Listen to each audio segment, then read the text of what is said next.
welcome to the Winners Find a Way show. I am your host, Trent Clark, CEO of Leadershipity, serial entrepreneur, a speaker in over 17 countries, working all over this world and probably over 40 countries. And today on the Winners Find a Way show, I welcome my good friend, Gary Rabine. Gary, what's up, buddy? How's it going? It's going good, man. It's going good. Today I can't wait to talk to you. Gary Rabine of Rabine Group. Started out where I knew you, Gary, back in the day when we first met, little after 2011, I think. Rabine Paving was your baby. Like you were a hometown kid, gone good. You were building your businesses and up from not much. Is that fair?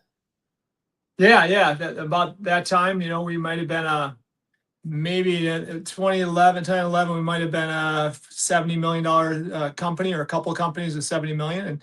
And I started with a couple $1,000 back in the early 80s, and was proud to be a very, very good seal coating and patching company, patching driveways in Northern Illinois. So today we've continued to grow and start businesses and nurture great businesses that now have grown across America. Yep. And I think one of the things I want to talk about, we have the entrepreneurial spirit. And Gary and I are kindred spirits in this. He has built 44 companies, started in 45 years. You are an industry and cog to creating opportunities and jobs here in America. And you've been doing this in the state of Illinois. I think your first 20 was out of the state there. Is that accurate? Yeah, absolutely. We still, we up until probably 7-8 years ago, we started a company here. Now our companies are being started in other states more than here. Well, we're not even really thinking of building companies here in Illinois anymore. We still have 7 or 8 that are here, founded here, and still here. A couple have moved out of Illinois, and then the ones we've started in the last 6-7 years are based somewhere else usually, right? The land of opportunity was here in the middle of the country, and boy, we're telling you right now, and I hate to say it, it's not here anymore. And we're not going to stop. We're still trying from the outside to help a person that's running for governor here to, really have the right programs, the right sales pitch to win. If he does, could be a different story. But at this point, this governor and this corrupt government here in Illinois is really killing business and pushing anybody with any type of wealth or opportunity for business in the future is not staying. It's a very interesting dynamic. We're Midwest kids, and Gary and I grew up in this, and and I wasn't alive to see the big times of Detroit. The 40s and the 50s, the big Midwest city, auto manufacturing, let's go, baby. And they're churning and burning. Slowly, this drifts into Chicago, which has always been relatively, corrupt. We have Capone. We have all sorts of people. There's some corruption always in the state of Illinois. I remember being down at the Global Leadership Conference with EO probably about little short of a decade ago. And the president of Panama came and addressed the group in Panama. We're sitting at the canal, right? This huge, massive point of commerce in the world. And he's like, I'm sitting around with my buddies complaining about all the darn government and all the crap's going on. They're like, hey, why don't you do something about it, buddy? He's like, you know what? That's it. I'm running for president. My good friend, Gary Rabine, kind of had some similar conversations. They're like, Gary, what are you going to do about it? And Gary's like, I'll run for governor. And so you did run for governor in the state of Illinois. Yeah, I was kind of inspired. I'm an entrepreneur and a business guy, and I love doing business. I love building businesses, right? Not always successful. You mentioned 44 companies, man. The first 20, maybe 7 or 8 of them are pretty successful. Some of those I sold and took at a loss. Some I just shut down. So my thing is I've never claimed bankruptcy in anything I've ever started. I always shut down and in a way that's paid everybody off and done the right thing. But overall, they don't all work out. And as you have a little wisdom, you have success. And as my wisdom gets a little stronger, and I made a lot of mistakes, we have a lot of success now. Our odds of success are way higher than ever before. And so we take more risk, right? But what I realized a few years ago when I ran for governor, I was inspired by Charlie Kirk and Bill Montgomery, his mentor, to run for governor, because we didn't have anyone. Yep. even talking about running for governor, they had any business experience, any knowledge of economics, really. And so I've prided myself on understanding how to turn around, build business, turn around business, understand turn around government. It's very similar to business if you can take corruption out.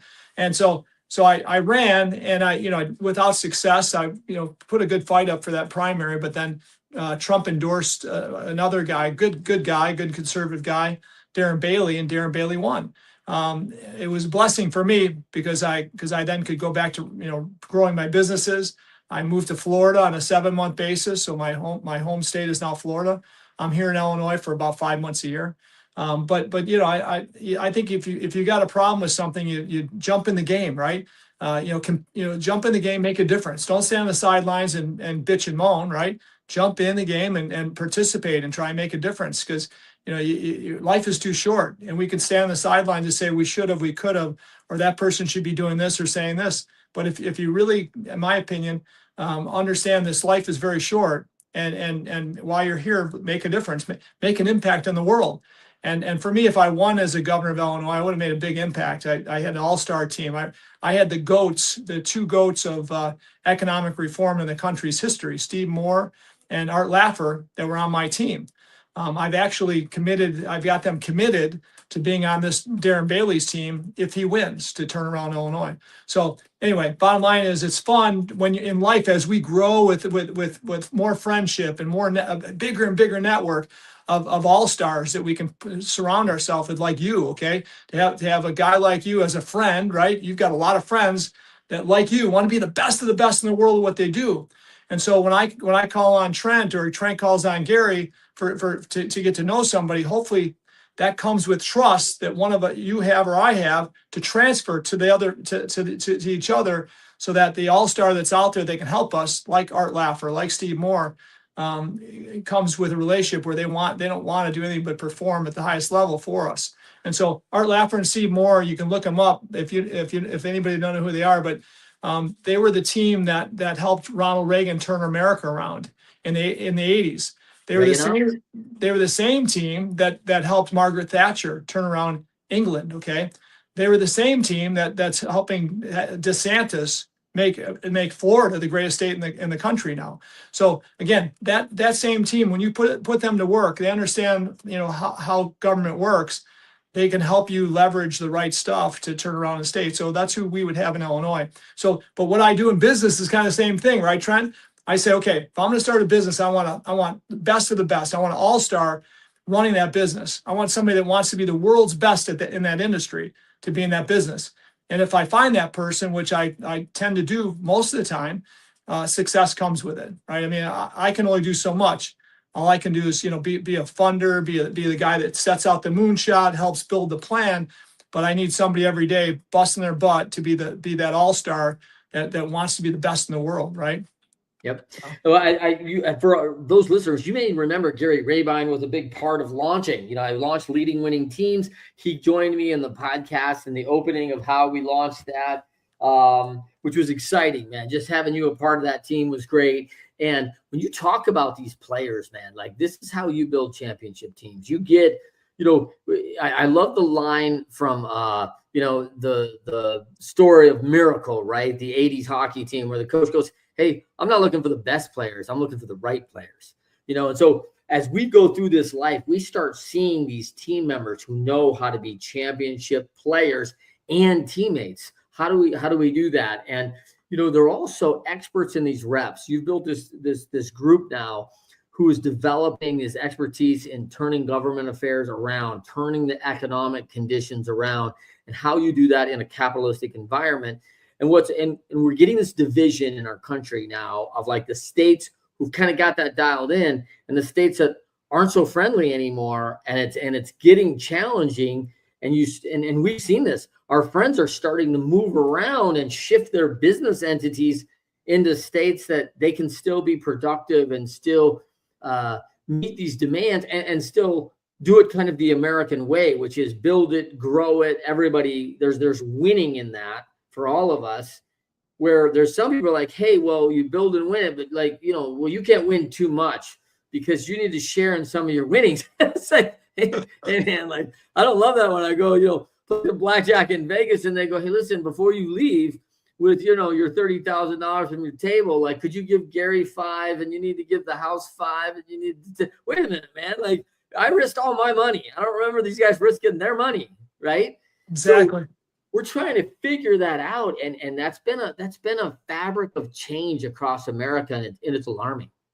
Well, when you talk about, you know, your book is a great book, you know, and if you think about what does it take to lead winning teams, right? Well, I believe I don't have a prejudice bone in my body. I know this, right? I love God. I love people, right? So I don't care what color you are. I don't care what sex you are. I don't care what sex you choose. If you're a good person and you want to make a positive impact of the world, I want to be friends with you, okay? And Yeah. if you want to be in one of my businesses and you love this industry, serving my customers, I love you and I want you in my business, okay?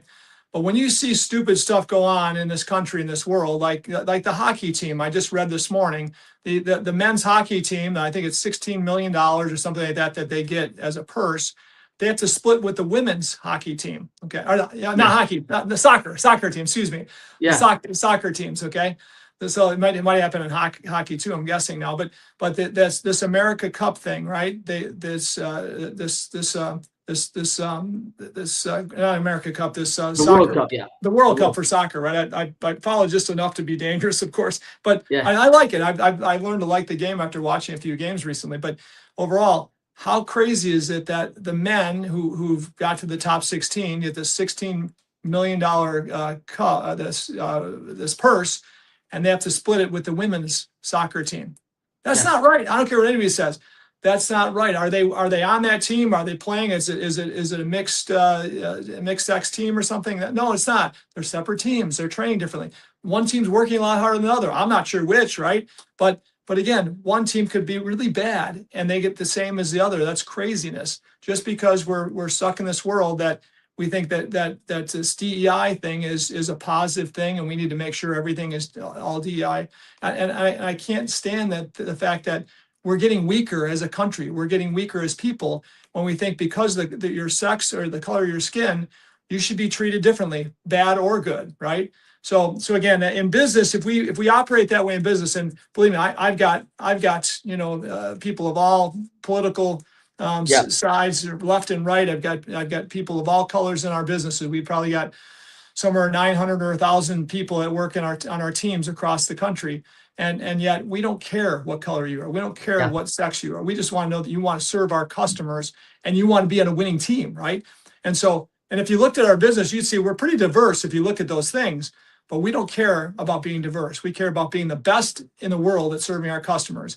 And with that, you end up being diverse if that's the way you think. But we don't have a lot of women out there shoveling asphalt and shoveling concrete, and that's okay.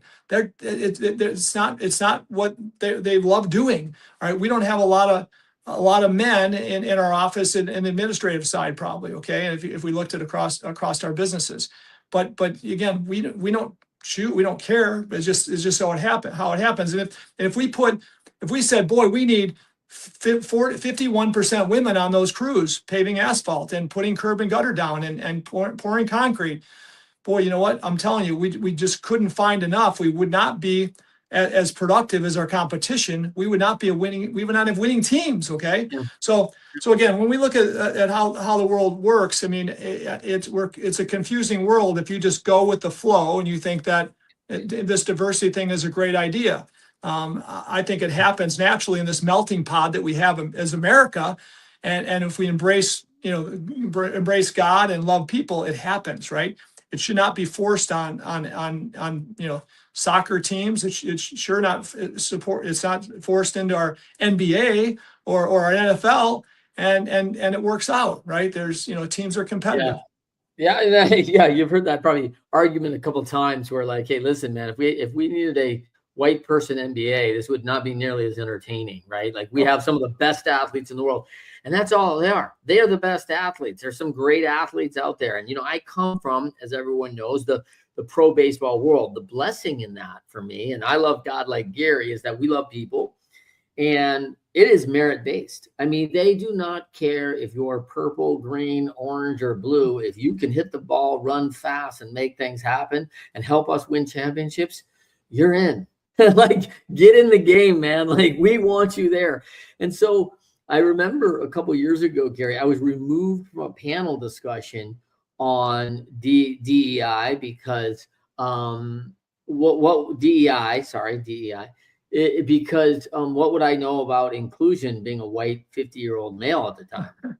I said, I went to the World Series 3 times with probably men from 14 different countries, 70 different cultures, 13 different languages, and we all came together for a common goal. Not about what economic situation we grew up in. Did we come in a home of heterosexuals or homosexuals, or did we grow up in a culture or country that didn't have money or did have money? Like, listen, man, no one cared. We were there to do a job, and it was merit-based. I think we've lost a little bit of that, unfortunately. As you look at the entrepreneurial landscape, you and I have been heavily involved with the Entrepreneurs EO, longtime YPOer, and WPO, now YPO Gold. Gary, you talk to, and when I say this, I don't want to use this lightly. These are the founders. These are the presidents of these companies. And we're talking about companies in the top 2% of all business in America. Only 3.5% of all businesses make $1 million and generate that revenue a year. We are a small business country that drive economically around creating value and selling that value at a very relatively small scale. Gary is working at a much larger scale in the top 2%. Now, that's not the Dial Corp. That's not, 600 million, X amount of billions a year, right? Like, you see Walmart doing, 318 billion a year, right? Like, I mean, there's crazy numbers out there, but these are large scale companies in the top 2%. Yeah. What you and your fellow contingencies, what are you seeing change in American business? Can we, we talked a lot about this, Gary, because you're one of those winners find a way, right? We always talk about winners when shown data that they're losing, find a way to win. You've always found that way to win. You've got team members around that help you figure out how are we going to win. It feels like we're now in this business race, and we're on the track, and everyone's going to run the 400. And certain people get hey, listen, in your lane, Gary, I'm going to throw a steeplechase at you. I'm going to throw a couple of hurdles. I'm going to throw a pond. I'm going to get to run on the inside lane on a flat track for 400. You're going to have to do all these things, and you're going to have to beat me. It's like, hey, man, like, I thought we were going to play on an even playing field here. Like, not so much. That's what I'm seeing. What are you seeing? Here's what I'm saying. So in the state of Illinois, I see, we strive to differentiate in every business we have. We want to differentiate, offer our customers products and services that make them better, that solve more of their problems, right? Our goal is to fall in love with our customers' biggest problems. And when we do that, we create differentiation that our competition doesn't have. Okay. And if we don't do that, we don't expect their work. We don't expect to work for Walmart. And we're one of the biggest paving companies in the country for Walmart today, if not the biggest. And why are we? Not because we're the cheapest, now we're competitive, but because we're delivering products that other companies just aren't delivering. We pave concrete or asphalt. Our competition predominantly is asphalt paving. They do a little bit of concrete or they'll sub it out. We're very good at paving both at a high quality, at the highest quality, and a very high production. We get in, get out of their way. So we're super fast also, and super fast also equates to super high quality. Okay, with the right equipment and the right people. All right. So what I say is this: I see that our biggest competition is companies that are looked upon as diversity companies. They're companies owned by people of color. People now transgenders are getting a special place in the hearts of diversity buyers. Okay, if you're a company owned by a transgender now, you have a classification that, boy, is amazing. You're going to get in a lot of doors, because some of these businesses and some of these blue states really believe, some of these the biggest businesses in utility and all the government. They really believe it's important that you find people that are run, businesses are run by people of now transgender and different preferences of sex, right? Which I think is totally crazy. So I see that as the biggest competition. When we lose work today, oftentimes in blue states, it's that we're losing because I'm not a black woman, wounded vet. I'm sorry. I'm just never going to be that. Right. And so they say, well, why can't you find, one of your daughters or somebody that one of your nephews? I have a lot of black and Hispanic in my family. Why can't you take one of your nephews, make them a majority owner of your business? And I'll say, gosh, they've never worked to own this business. I can't just give them 51% of the business. It doesn't work that way. And so I see in blue states, that's a challenge, and it's a big challenge. We still get a decent share of work because of our differentiation, but when our competition can get work at a higher margin, they can actually be 5 to 20% more than us and get a job because of their classification. It's a tough place to be. So what you're seeing is businesses like ours are saying, I'm not gonna work in Illinois. I'm not gonna work in New York and California. I'm going to Texas, where they just care about the right products, the right services at the right price. I'm going to Florida, where they got some diversity clauses and they care a little bit about that, but it doesn't ride all on that, right? Quality matters, and so we want to be in places that respect great business. And so guess what? We happen to be growing in Texas a lot. We happen to be growing in Florida, in Tennessee, in parts of the country where they just want you to compete and drive the best value, best price to them, right? And so we're excited about the future because we're blessed that we've grown nationally. But boy, I see my friends that just stay in Illinois or just stay in New Jersey or California, parts of California, and they're dying. And we're a perfect example of that, Trent, because we look at our Illinois business, we're not even trying to grow it. Because the building I have here today in Illinois that should be worth $40 million, where I'm sitting right now, it's a Class A 100,000 square foot office building. It would cost $40 million to build. It should be worth $40 million. It's not. My building here is worth about $1.5 to $2 million because the taxes are so high, the value so low, that if it's only worth, let's say, $2 million, the parking lot out front would cost $1.5 million to redo it. Every 10 years or so, 15 years, you got to redo it. The roof on top of this building would cost $1.5 million to redo the roof. But the building is only worth about that. So it's never. So what's going to happen in this environment? Patch after patch after patch, hodgepodge looking potholes. We're going to see a lot in states like Illinois, New York, New Jersey, stupid states that are overtaxing the property owners. So that's what we have in Illinois. So businesses like mine say, gosh, I just got to continue doing similar revenues, hopefully, because I can't grow here. I got to take more of the revenue share of my competition just to stay at the same size. And so that's our goal here in Illinois. In other states like Texas, man, the pot's growing bigger and bigger and bigger. Florida, bigger and bigger and bigger, because all the money, all the wealth, all the businesses are moving to those marketplaces, and it's a gold rush, right? In my business of services. So again, bad business equates to no customers, right? Bad government equates to them taxing more and more and more, and eventually deficits higher and higher and higher, with a mindset they don't think could go bankrupt, right? So again, what we see is red states and blue states today are getting to be so different to work in than we've seen in the past. Before it was Illinois, Iowa, Indiana. I mean, you could be red or blue, it doesn't matter. There's always going to be a lot of business. They're all growing because taxes were reasonable at 20 years ago. Today, the difference is so much different. Illinois taxes for a home or a commercial building like I'm sitting in today could be 400 to 1,000% more in Illinois than Indiana. So where are you going to go? Who's going to grow faster? Why do the Bears want to go to Indiana? Why would you want to be in Hammond, Indiana instead of Illinois, right? Chicago. Well, guess what? Nobody's talking about this, Trent, but I am. The taxes for the average stadium in America, an NFL stadium, average is $12 million a year. Do you know what the tax is that Illinois is proposing to the Bears for the stadium in Arlington Heights or Chicago? No. 170 to 210 million.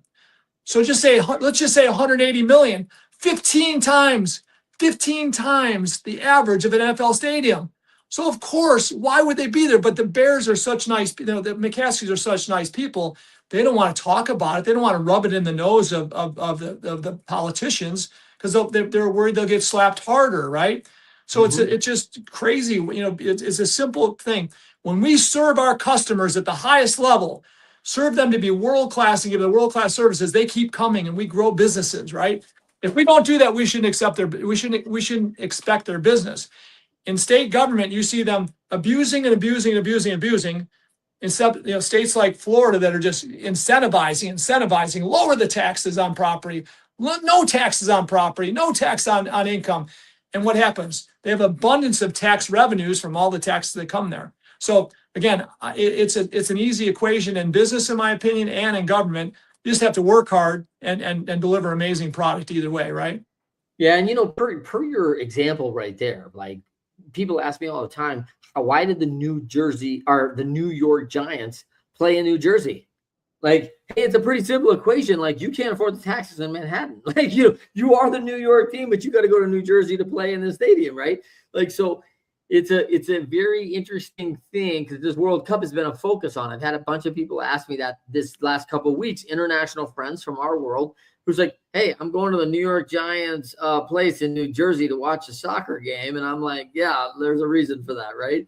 And so now we're seeing it in Illinois. And these states have proven that, I mean, right now, your and my friends have reduced their footprint in Illinois massively. These are massive employers. These are massive revenue generators. How does this state become sustainable when all these things are going? And now talk to me about, because you're chairman of 15 different brands and companies between the Rabine Group and others, and talk to me about the sustainability we have to be thinking about going forward. Yeah, so I mean, just the kind of what I said, right? We have to be competitive in business to expect business. States are going to learn they have to be competitive in taxation to get business, to have jobs. And what we see a lot is the marketing on the left, and guys like Pritzker and I believe socialist, communist minded leaders in government. The Democrats of today aren't the Democrats of the Kennedy generation, right? Those are people that were, they weren't socialists. They understood the danger of socialism. Today, this Democratic Party is split up from the old school Democrats, which are few, and then the new school of socialists and communists, like the Mandami class of politicians now, right? So here's the deal. What I believe is, if you can villainize wealth, okay, you can tax the heck out of it and win because you're going to be Santa Claus, stealing from wealth to give to people that don't want to work, or the poor. Okay. Now, people that I know are wealthy are the most philanthropic, and people, especially that earned it on their own, are very philanthropic, as you know, right?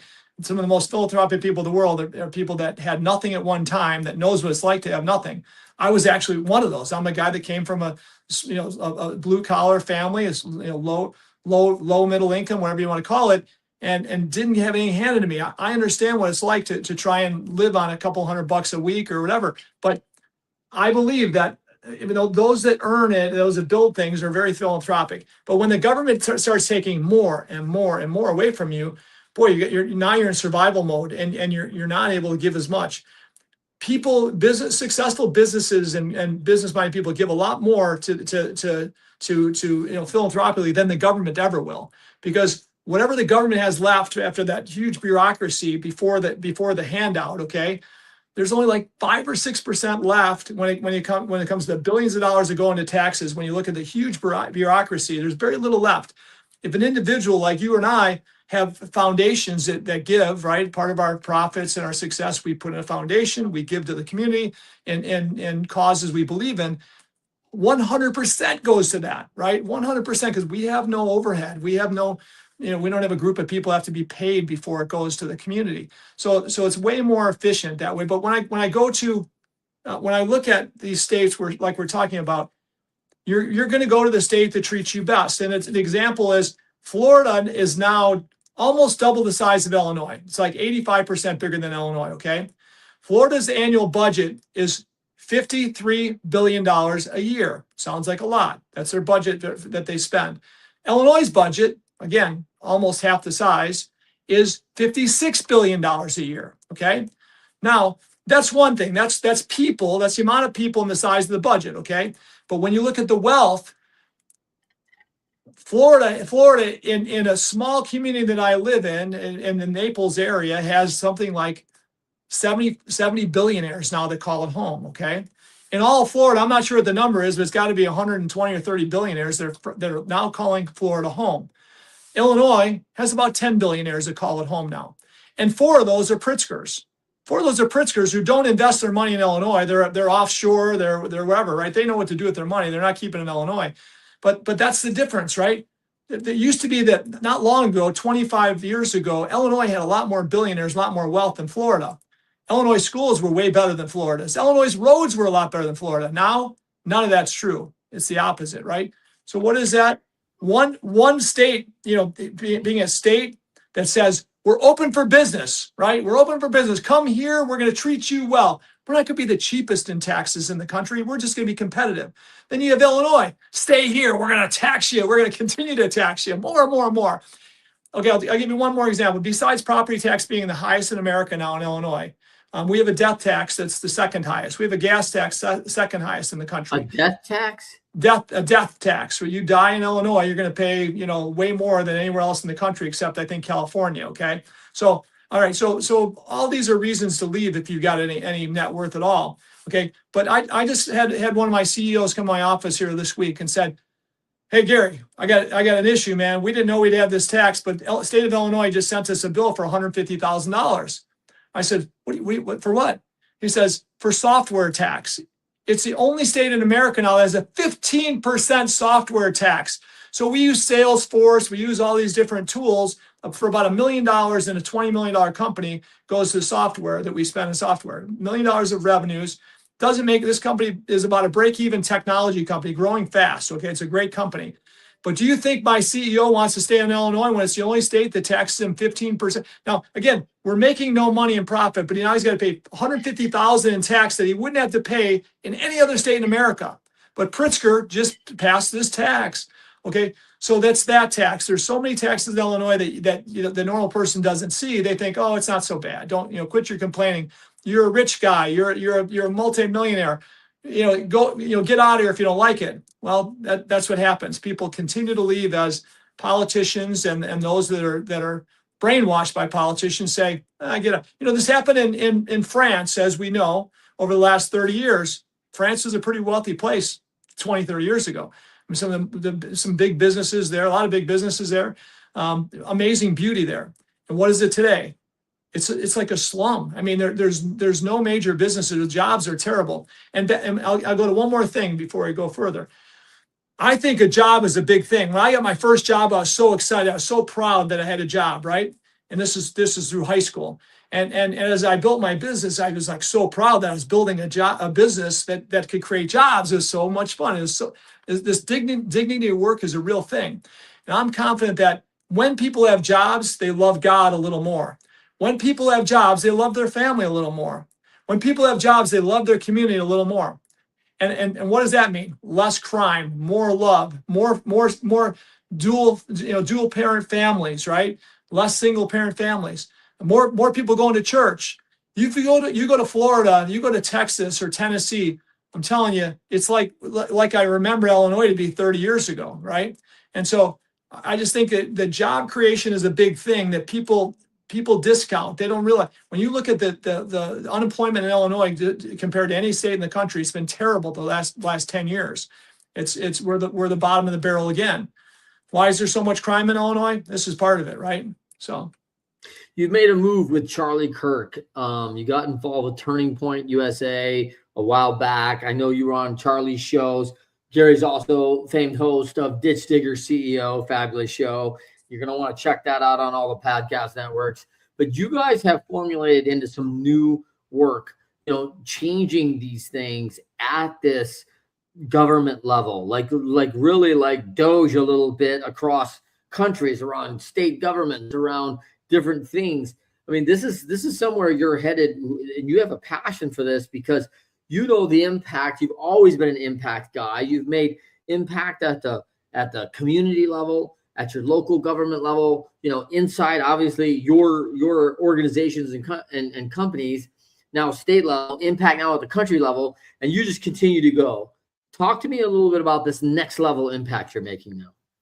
I'm 63 years old and I'm not slowing down. Okay. My best mentors in my life that I love, people like you, right? And people like Bernie Marcus that died a couple of years ago at 94 years old.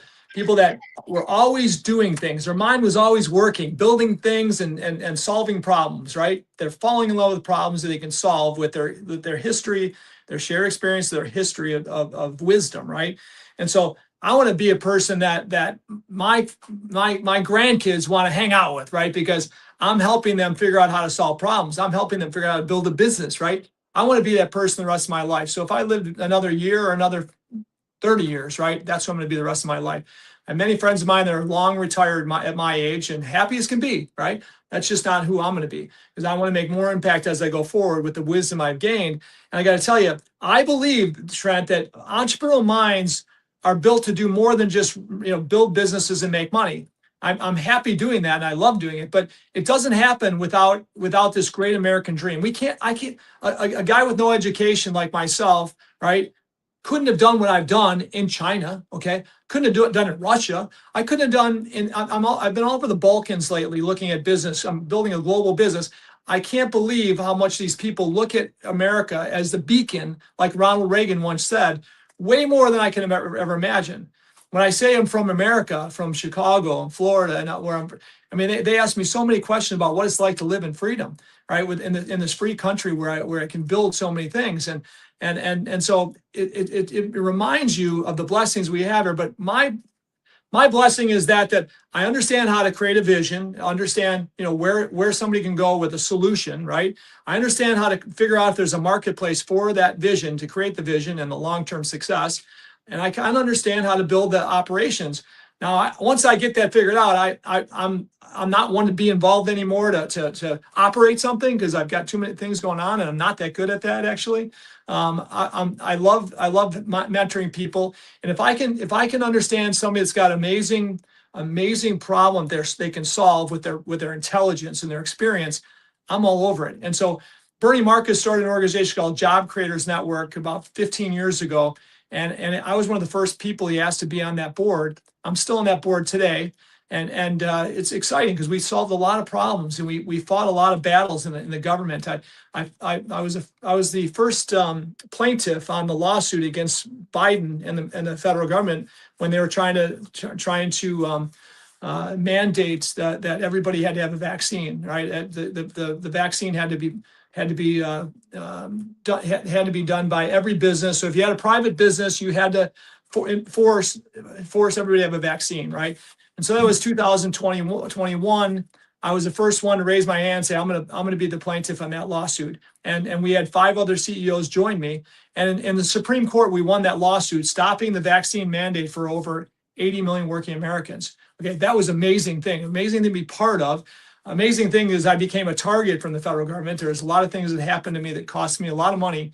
But overall, that's impact I know that we made in the history of our country, and we stopped something that I believe was unconstitutional, whether you liked it or not. Yeah, and now look at the results of that, and it's terrifying, for people who have had the jab, and now they're seeing these repercussions, and we have, I think, now over 200,000 autopsies based on these jabs, and it's caused a lot of grief for families and the health of our country. Well, and I believe that. I talked to some amazing doctors who were part of creating some of these vaccines that walked away from it and said, I'm not part of it. This should not go to market. So I met these doctors and got to know them a little bit through my relationship with Charlie Kirk and some of the other things I was doing. And I was already against it because I said, even if it's good for you, even if they say it's good for you, it's not good for our rights. It's not enforcing the Constitution, right? So I knew that there was a bad thing overall, and even if it was good for a person, hey, great, it's up to you to take it if you want to take it. Don't force it on me or anybody that I love. And so, bottom line is that was a win, but. That organization did a lot of great things, right? Then shortly after being in the organization, I met this young man, Charlie, right? And Charlie, I began mentoring Charlie. He was 19 years old. He'd raised $15,000 before I met him. And I got him in front of every friend that I knew that had lived the American dream. And I told every friend, I said, this kid is going to change the direction of our country by educating college kids on why God, family, and country are very important. Why they're all great if you believe they're great. And so anyway, this kid did exactly that, and we were able to raise a lot of money for him. I was on his first board. I helped build, and then still an advisory to Turning Point USA today, and it's a great organization. We got work to do to make sure we make sure we continue to go forward in Charlie's image, and we're going to do that. But overall, it's just a great organization. And there's another organization I'm very heavily in. I'm the president of a C4 that Steve Moore started called Unleashing Prosperity. And Steve Moore, and I said it earlier, Steve Moore and Art Laffer are the goats of economic turnarounds. Just like I believe in business turnarounds and I have fun understanding them. These guys are the best in turning countries around and states around. And there's nobody that's done more for this world when it comes to taking lousy economics of 1980s America with Ronald Reagan and turning America around, 1990s England with Margaret Thatcher turning England around economically. State after state after state, this team has guided some of the best leaders in our country to have the guts to challenge the status quo. And so again, I'm on the president of this board now. That Art Laffer, Steve Moore, some of the most amazing minds in business. I got some amazing minds in business that are on this board. And what do? We basically meet on a monthly basis. We talk about what's going on in the economy, what's going on in business, job creation, and how do we help guide leaders to lead economics in a better way. And it's always the answer is always easy up front. Then the difficulty is actually executing on it, right? But it's always about, hey man, are you overtaxing? And when we say, overtaxing as government, it's one thing, right? But it's a simple thing to think about, Trent. When you think about, our wives, our spouse, the people we love in our lives, if we overtax them by being a jerk to them, right? We overtax our wife by treating her, like an employee, a bad employee or somebody. If you overtax any relationship, it goes away, or it's diluted massively, right? If I've got a lot of great, amazing people that work on my teams, and I try to love them like my brothers and sisters because they're there working for us every day with our name on our shirts and their backs, and serving our customers, right? I love them all, and if I don't, and I show that if I display that I don't love them, I don't respect them, they're not going to be here very long. We're not going to have the best of the best. So taxation is a simple thing, and in economics, if you overtax anything, it goes away. You get less of it. It's simple. Okay. So I say this probably too often, but I want to make sure that I give the most love and respect to the people around me that I want to be around me, because I want to be around me more. And I want them to be there on my team, to work harder and to strive to be great. And there's not many people that I want to tax unless they're crooks, they're ignorant, they're not good people, then okay, I'll tax them, all right, because I don't want them in my life.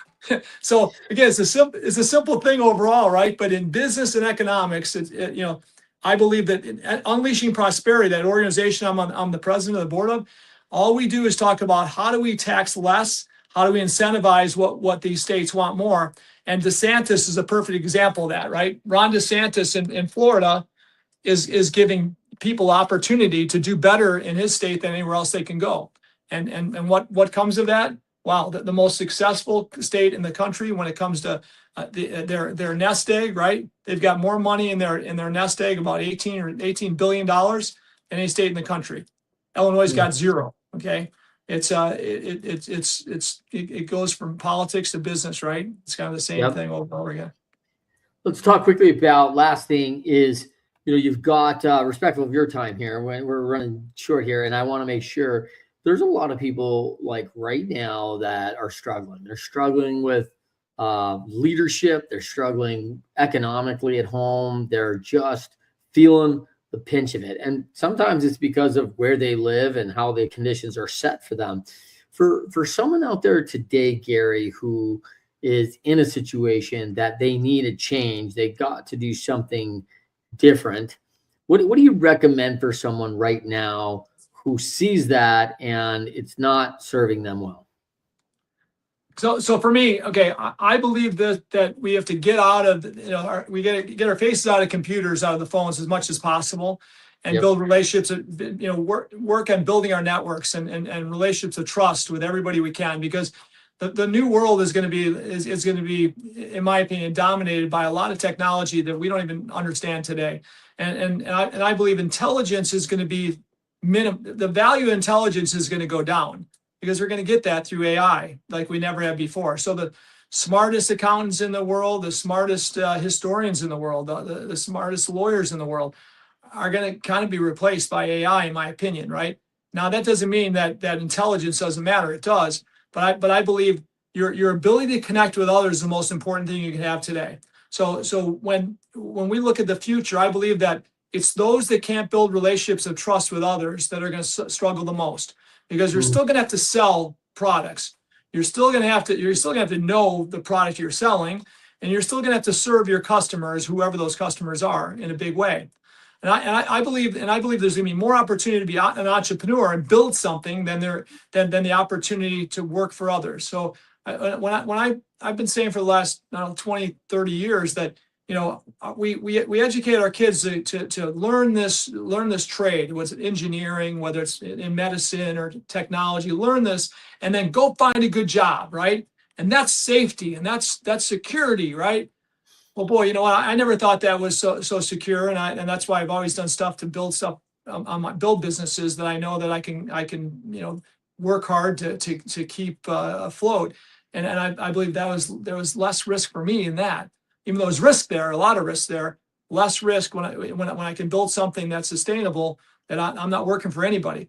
And so I believe there's more opportunity for entrepreneurship ever when it comes to leveraging AI, robotics, and all the things of the future to really build something of your own, because the intelligence is something that can be replaced like it can never be replaced before. The passion behind the product can't replace, in my opinion, with AI or robotics, right? The execution of delivering a product and serving that customer, and making sure they're happy, right? That's not replaceable by AI, in my opinion, ever, robotics. So I think it's the skills that we haven't respected that much in the last 20 years that we better respect in the next 20 years to be successful, and to find a good opportunity to change the world and make a lot of money if you want to, or just make a big impact if you want to.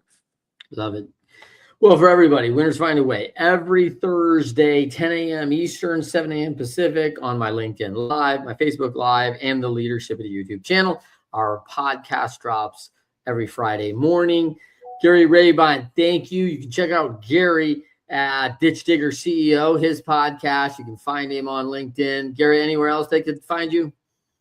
No, that's pretty good. But yeah, Ditch Digger CEO is something that, you and I align so much. If you like the Trent's podcast, in which everybody does, you'll like Ditch Digger CEO, because all we do is we interview people that we respect, that give back, that have built something in the top 1% of their industry, right? And when you interview these people over and over again, you get a lot of the same messages come across, but once in a while you're going to find some nuggets that you can take away that create success in your own life, right?